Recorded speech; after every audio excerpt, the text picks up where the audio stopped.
जीवन हमें एक मौका देता है, इसलिए जब भी सही कॉलेज चुनने का समय आए तो सिर्फ मंगलायतन यूनिवर्सिटी आपके बेहतरीन भविष्य और सर्वांगीण विकास के लिए।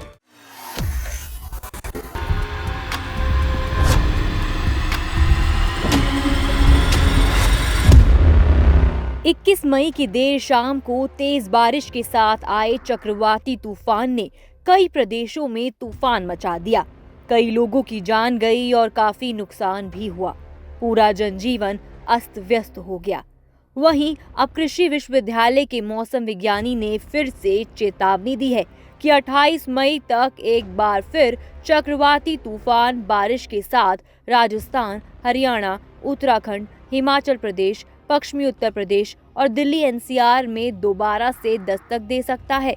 हालांकि इसकी रफ्तार पहले के मुकाबले थोड़ी कम हो सकती है। बता दें कि सरदार वल्लभ भाई पटेल कृषि एवं प्रौद्योगिकी विश्वविद्यालय के मौसम विज्ञानी डॉक्टर यूपी शाही कहते हैं कि चक्रवाती तूफान बंगाल की खाड़ी और अरब सागर में गर्म हवाओं के पैदा होने से बनेगा। इस तूफान में तेज रफ्तार के साथ हवा राउंड यानी कि घूमती है, जिसकी चपेट में जो आता है उसे गिराने के साथ पोल, पेड़, दीवार तक को ताश के पत्तों की तरह धराशाही कर देती है। मौसम विज्ञानी ने कहा कि 28 मई तक एक बार फिर चक्रवाती तूफान आने के संकेत मिल रहे हैं। बारिश के होने से गर्मी का असर कम रहेगा और तापमान नियंत्रण में रहेगा, लेकिन ऐसे तूफान में लोगों को सावधानी बरतने की बेहद जरूरत होती है।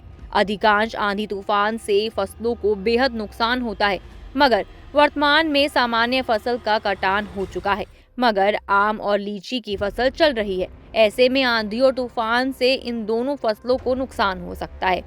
मौसम विज्ञानी ने बताया कि मई का महीना आंधी, तूफान और हल्की बारिश में निकल जाएगा, मगर जून के पहले सप्ताह से प्रचंड गर्मी शुरू हो सकती है, जिसमें अधिकतम तापमान 42 से 45 डिग्री तक पहुंचने का अनुमान है। बढ़ते तापमान की ये स्थिति करीब 20 से 25 जून तक रहेगी। उसके बाद 28 और 29 जून को दिल्ली एनसीआर क्षेत्र में मॉनसून दस्तक दे देगा। उसके बाद कभी बारिश तो कभी हवा से मौसम खुशनुमा होगा।